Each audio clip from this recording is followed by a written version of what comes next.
भागवत भगवान की जय हो।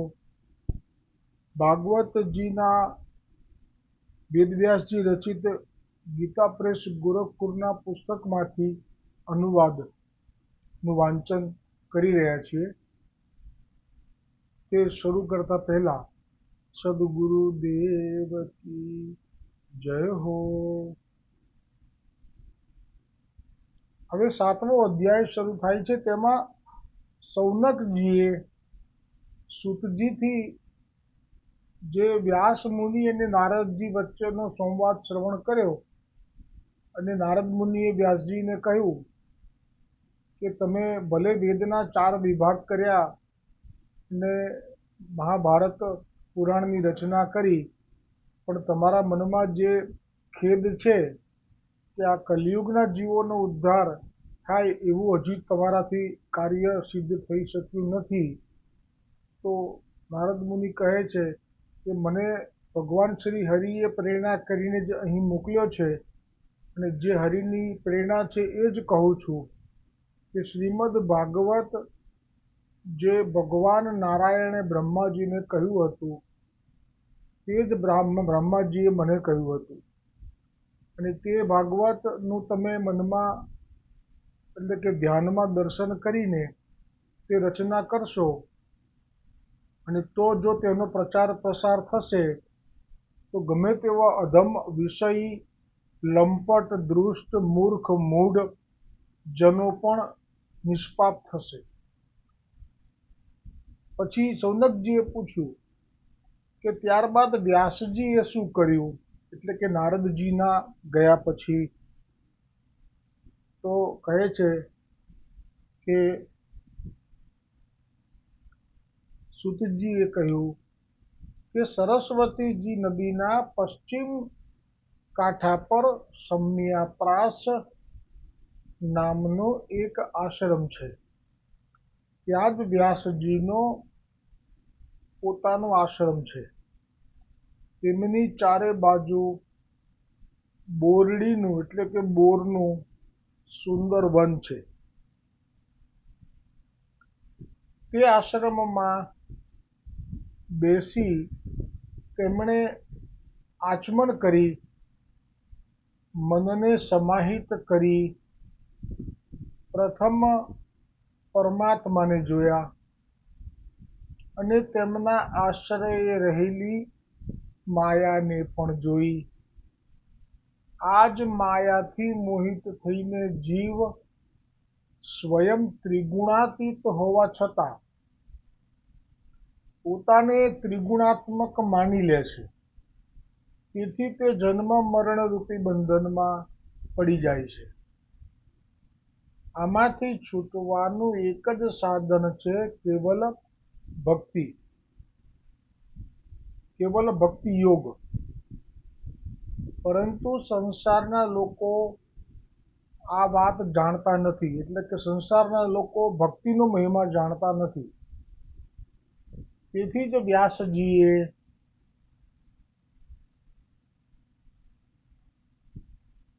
શ્રીમદ ભાગવતની રચના કરી।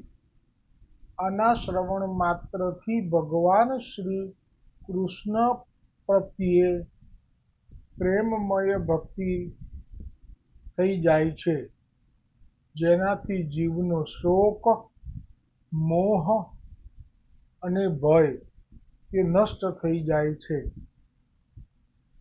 તેમણે આ ભાગવત પુરાણ પોતાના નિવૃત્તિપરાયણ પુત્ર શ્રી સુખદેવજીને ભણાવ્યું। ત્યારે સૌનકજીએ પૂછ્યું કે શ્રી સુખદેવજી, તો અમે એમના વિશે જે સાંભળ્યું છે કે તે અત્યંત નિવૃત્તિપરાયણ છે, વળી તેમને કોઈ પણ વસ્તુની અપેક્ષા નથી, તેઓ તો સદા આત્મામાં જ રમણ કરે છે, તો પછી તેમણે શા માટે આ વિશાળ ગ્રંથનું અધ્યયન કર્યું? એટલે એમ કહેવા માંગે છે કે જે આત્મામાં રમણ કરે છે, એટલે કે જેમને આત્મા સાક્ષાત્કાર થઈ ગયો છે અને હવે એમને આત્મજ્ઞાન પણ થઈ ગયું છે, પોતે બ્રહ્મ સ્વરૂપ પણ થઈ ગયા છે. હવે એમને કંઈ મેળવવાનું બાકી નથી રહેતું સંસારમાં. તો પછી આવો કોઈ ગ્રંથ આટલો બધો વિશાળ, તો એ વાંચવાનું એમને મન ના થાય. એ જ્યાં એમને જે મળ્યું છે એ બધું સંપૂર્ણ છે, તો હવે પછી વાંચવાનું કંઈ કારણ રહેતું જ નથી. તોય પણ કેમ ભાગવતજી વાંચ્યું? સૂતજી કહે છે, હે ભગવાન, સૂતજીએ કહ્યું કે ભગવાન શ્રી કૃષ્ણના ગુણ જ એવા મધુર છે કે જે સૌને પોતાની તરફ ખેંચે છે. એટલે કે જેમને આત્મબોધ થઈ ગયો છે, જ્ઞાન થઈ ગયું છે સ્વરૂપનું, કે હું સ્વયં શુદ્ધ બ્રહ્મ છું, બ્રહ્મનો અંશ છું, જે ભાવ બ્રહ્માસ્મિ, કે હું બ્રહ્મનો અંશ, એ લોકોને પણ શ્રી કૃષ્ણની જો કથા એ શ્રવણ કરે છે, તો એમનું ચિત્ત એ શ્રી કૃષ્ણ કે એક એવા છે કે જે ખેંચી લે છે. વળી શ્રી સુખદેવજી તો ભક્તોના પણ પ્રિય છે. શ્રી કૃષ્ણના ગુણોએ તેમના હૃદયને પોતાની તરફ ખેંચી લીધું, અને તેમણે ભક્તિભાવથી ભરાઈને આ વિશાળ ગ્રંથનું અધ્યયન કર્યું. હે સૌનકજી, હવે હું રાજર્ષિ પરીક્ષિતના જન્મ, કર્મ અને મોક્ષની કથા કહું છું, કારણ કે તેમાંથી જ ભગવાન શ્રી કૃષ્ણની અનેક કથાઓનો ઉદય થાય છે. એટલે આજે હવે શરૂ થાય છે એ પહેલા આજે કહ્યું કે સુખદેવજી તો આવા હતા, વૈરાગી હતા, અને એમને તો બધું પ્રાપ્ત હતું, પૂર્ણ જ્ઞાન. તો પછી આવો વિશાળ ગ્રંથ વાંચવા માટે એમને મન થવું એવું કેમ? તો કહ્યું એમણે કે ભગવાન શ્રી કૃષ્ણના ગુણ અને રૂપ એવા છે, અને નામ પણ એવું છે કે જે પોતાની તરફ ખેંચે છે. એટલે કે જ્ઞાની પણ એમના ગુણ સાંભળી લે ને, તો જ્ઞાની પણ જ્ઞાનનો જે મોહ છે, કે જ્ઞાન મળ્યું છે એ જે સ્થિતિ છે, એ છોડી દઈને એ પણ એ ગુણગાન શ્રવણ કરવામાં એમનું ચિત્ત ચોંટી જાય છે. અને આ જે પ્રસંગ મેં અત્યારે વિસ્તાર એટલે કર્યો કે આગળ આવશે કે નહીં મને સ્મરણ નથી ને લીધું છે કે નહીં, પણ સુખદેવજીના વિશે ખરેખર એવું જ હતું કે એ જ્યારે પ્રગટ થયા ત્યારે સીધા જ 16 વર્ષના હતા, કેમ કે 16 વર્ષ સુધી એ ગર્ભમાં રહ્યા હતા યોગ બળથી. પછી વચન આપ્યું ભગવાને કે તને માયા મારી નહીં સ્પર્શે, તો તરત જ પ્રગટ થયા. પણ 16 વર્ષની આયુ હતી અને નાળ છેદન પણ થયું નહોતું, ખભા ઉપર નાળ રાખી ચાલવા લાગ્યા હતા. એ વખતે પછી એમણે તો એમને જે શાંતિ જોઈએ, કેમ કે એમને હવે સમાધિમાં દર્શન કરવા છે, જે હૃદયમાં નિર્ગુણ નિરાકારનો ભાવ છે એ, કેમ કે ઘટઘટમાં વ્યાપ્ત નિર્ગુણ નિરાકારનો બ્રહ્મનો એમને બોધ થયેલો છે. તે જે ગુફામાં બેઠા એ વખતે વ્યાસજીએ જાણ્યું કે મારો પુત્ર તો ભાગવતજીનો અધિકારી છે, કેમ કે ભાગવતજીમાં નિકુંજની લીલા છે, જે નિવૃત્તિપરાયણ વૈરાગી સિવાય એનો અધિકાર ન હોય, બીજો કોઈ હોય ને એ જે લૌકિક બુદ્ધિથી શ્રી કૃષ્ણ સ્વામીજીની લીલાને વર્ણન કરે તો ઠાકોરજીને પણ અપરાધ થાય, ઠાકોરજીને પણ શ્રમ પડે. એટલે આપણા પુત્રને યોગ્ય જાણ્યો, પણ પુત્ર તો આવી રીતે નિર્ગુણ નિરાકારનું ધ્યાન કરવા બેસી ગયા ગુફામાં. હવે ઊભા ના થાય. હવે મારે આ જે ભાગવતજી એમને અધિકાર આપવો છે કે મારે ભાગવતજી એમને શ્રવણ કરાવવું છે, તો હું કેમ કરીને કરાવું? તો આપના જે શિષ્યો હતા એમને આજ્ઞા કરી કે તમે આ ગુફા પાસે જાઓ અને આ શ્લોક બોલો. એટલે મને સંસ્કૃત તો નથી આવડતું, પણ પ્રથમ શ્લોક જે બોલ્યા, બરહા પીડમ નટવર વપુ કરીને એક શ્લોક છે, એમાં ભગવાન વ્રજના રસો વૈશ પૂર્ણ પુરુષોત્તમ આપના કર્ણમાં એક કરણ પુષ્પ ખુસેલું છે અહીંયા કાન પાસે, અને આપના ગળામાં વનમાળા છે, અને આપ અધર સુધાથી વેણુનાદ કરતા આવી રહ્યા છે.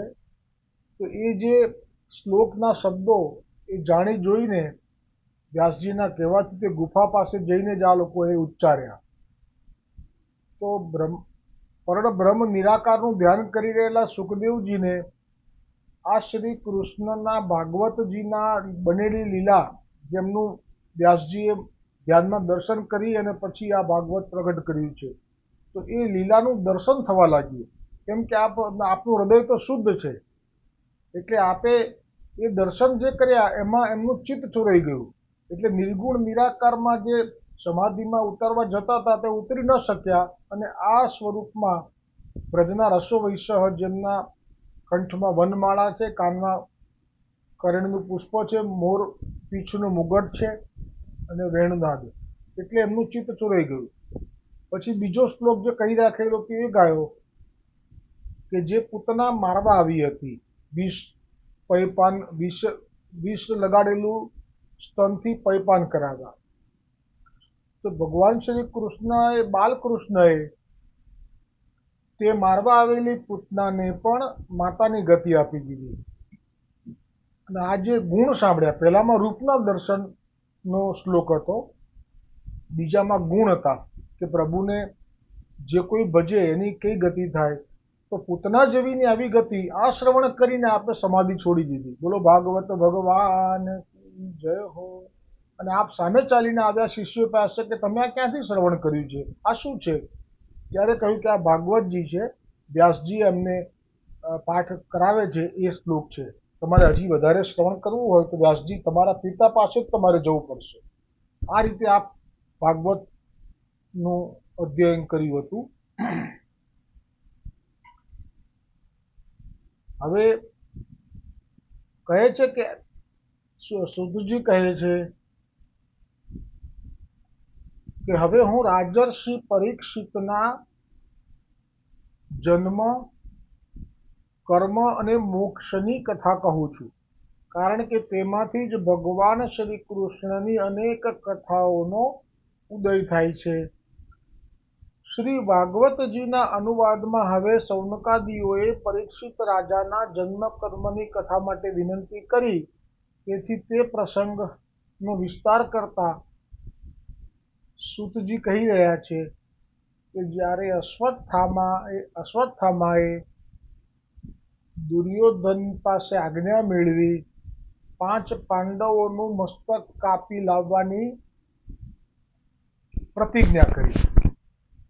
કેમ કે પાંડવોમાં ભીમજીએ દુર્યોધનને ગદાયુદ્ધના નિયમથી વિરુદ્ધ જાંદમાં ગદાનો પ્રહાર કર્યો હતો અને તે મરણતોલ થઈ અને પડ્યો હતો યુદ્ધ મેદાનમાં. અને નિયમ તોડ્યો હતો ભીમે, એટલે અશ્વત્થામાને દુર્યોધનનું અન્ન ખાધેલું એટલે એવું મન થઈ ગયું હતું, અન્ન એવું મન. એટલે કહે કે આજે મારી વફાદારી મિત્રતાની હું નિભાવીશ અને એ 5 પાંડવોના મસ્તક કાપીને હું લાવીશ. દુર્યોધન કહે ભલે. અને જ્યારે અશ્વત્થામાએ જાણ્યું, ભગવાન દ્વારિકાધીશજીએ જાણ્યું કે અશ્વત્થામા પાંડવોના મસ્તક કાપવા માટે આવી રહ્યો છે, ત્યારે આપ તો બધી વાત જાણો છો અંતરની, એટલે આપે 5 પાંડવોને, 5 પાંડવોના પુત્રોને, આ પણ એક વાત સમજવાની છે કે અશ્વત્થામાથી જે આ ભૂલ થશે કે પાંડવોને બદલે પુત્રોને મારી નાખશે, એનું પાછળનું કારણ આમાં તો નથી લખ્યું પણ મહાભારતમાં છે કે દ્રૌપદીને 5 પતિ હતા, એટલે જે 5 પતિ એટલે 5 પતિ સાથે સહવાસ કરવો પડે. એટલે એમણે ક્રમ રાખ્યો હતો કે અમુક સમય માટે હું યુધિષ્ઠિર મહારાજની સાથે સહવાસ કરીશ, પછીના સમય માટે હું અર્જુન સાથે, પછી ભીમ સાથે, પછી નકુલ અને સહદેવ. તો આપ જેટલો સમય માટે જેમની સાથે સહવાસ કરતા, પછી એમનાથી જે પુત્ર ઉત્પન્ન થયો એ આબેહૂબ પ્રભુની લીલા બી કેવી કે જે યુધિષ્ઠિરજીનો પુત્ર હતો એ આબેહૂબ યુધિષ્ઠિરજી જેવું એનું મુખ, એનો રંગ, એનું રૂપ, એની ઊંચાઈ, કારણ કે પુત્રો મોટા હતા, બધું એક સરખું. આવું સમજવું 5 અર્જુન માટે પણ ભીમ માટે પણ એવો જ બાંધો, એવું જ એનું મુખારવિંદ. એટલે દ્વારિકાધીશજીએ બધાને કહ્યું સાથે કે આજે રાત્રે અહીંયા કોઈએ સુવાનું નથી. એટલે આ લોકો પણ કંઈ પૂછે નહીં, કેમ કે એમને એટલો બધો વિશ્વાસ છે કે હરિ કરે તે સારા માટે. એટલે એમણે કોઈ સામે પ્રત્યુત્તર ન આપ્યો, કશું પૂછ્યું નહીં, પણ ચાલવા લાગ્યા. અને પોતાના જે સુવાની જગ્યા હતી મુકામ, ત્યાંથી યુદ્ધના મેદાનમાં, ત્યાંથી એ લોકોએ કીધું કે ચાલો ગંગા કિનારે, તો ત્યાં ગયા. પણ આ 5 જણા જે હતા, 5 પુત્રો પાંડવોના, પાંચે ના પાડી, કારણ કે આ નિમિત્ત હતું એમનું મૃત્યુનું. એ સૂઈ રહેલા હતા અને અશ્વત્થામા આવ્યા, અને અશ્વત્થામાએ જોયું તો અંધારામાં, પણ મુખારવિંદ ચોખ્ખા દેખાતા હતા કે આ તો યુધિષ્ઠિર છે, આ તો ભીમ છે, આ અર્જુન છે, આ નકુલ છે, આ સહદેવ છે. આ કારણથી પાંચેયના મસ્તક કાપ્યા છે. અશ્વત્થામાસિંહ વિશે બહુ એવું વિચારવું નહીં કે આ શું થઈ રહ્યું છે. આ લીલા એટલી બધી પેચીદી છે. અશ્વત્થામા પણ પાછા શિવજીનો અંશ અવતાર છે. એમનું પણ કાર્ય એ જ હતું કે બને ત્યાં સુધી ક્ષત્રિયોનો એમાં આ બધો સફાયો કરવો. એટલે એ તો 70 સ્થાન પામશે આવતા મન્વંતરમાં. એટલું બધું એમનું મોટું ગૂઢ સ્વરૂપ છે. એટલે જ્યારે અશ્વત્થામાએ પાંડવો સમજીને ભૂલથી દ્રૌપદીના સૂઈ રહેલા 5 પુત્રોના મસ્તક કાપીને લઈને જતો રહ્યો, ત્યારે દ્રૌપદીને જાણ થઈ કે મારા 5 પુત્રોના મસ્તક કપાયા, એ મૃત્યુ પામ્યા. તો એ વિલાપ કરવા લાગી. ત્યારે અર્જુને પ્રતિજ્ઞા કરી કે જેણે તારા પુત્રોનો વધ કર્યો છે તેનું હું માથું ઉતારી લાવીશ. જે રથમાં સારથી શ્રી કૃષ્ણ છે તે કપી ધ્વજવાળા, કપી એટલે હનુમાનજી. મહાભારતના યુદ્ધમાં હનુમાનજીએ આ સેવા માટે વિનંતી કરી હતી, અને ભીમજીનું મિલન થયું જ્યારે પેલું પૂંછડું આડું કરીને ગરડા બનીને સૂઈ રહેલા એ વખતે, ત્યારે કહેલું કે હું આ યુદ્ધમાં જરૂર સહાય કરવા આવીશ. એટલે એ અર્જુનનું જે રથ છે એના ધ્વજામાં ચિત્ર રૂપે હતા, પણ જ્યારે જ્યારે પરાક્રમ કર્યા છે ત્યારે એવા કર્યા છે કે જે તે વખતે કોઈ કરી શકે એવા ન હતા. એટલે કપી જે ધ્વજ છે એમાં એ રથમાં અર્જુન કવચ ધારણ કરી, હાથમાં કઠોર ધનુષ્ય લઈ, ગુરુપુત્ર દ્રોણાચાર્યના પુત્ર છે. આ દ્રોણાચાર્ય ગુરુ એટલે ધનુર્વેદ, એટલે જેમણે આ યુદ્ધની જે શસ્ત્રો છે એની વિદ્યા શીખવાડી છે એ ગુરુ. એમના પુત્રને મારવા માટે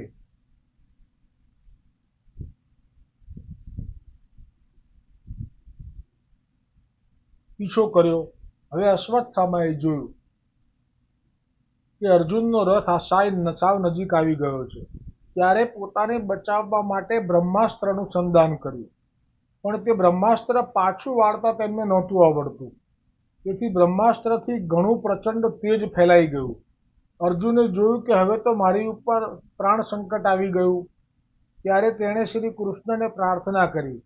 અર્જુને કહ્યું કે હે શ્રી કૃષ્ણ, તમે સચ્ચિદાનંદ રૂપ પરમાત્મા છો, તમારી શક્તિ અનંત છે, તમે જ ભક્તોને અભય આપનારા છો. સંસારની બળબડતી આગમાં જેઓ બળી રહ્યા છે તે જીવોને તેમાંથી ઉગારનારા એકમાત્ર તમે જ છો.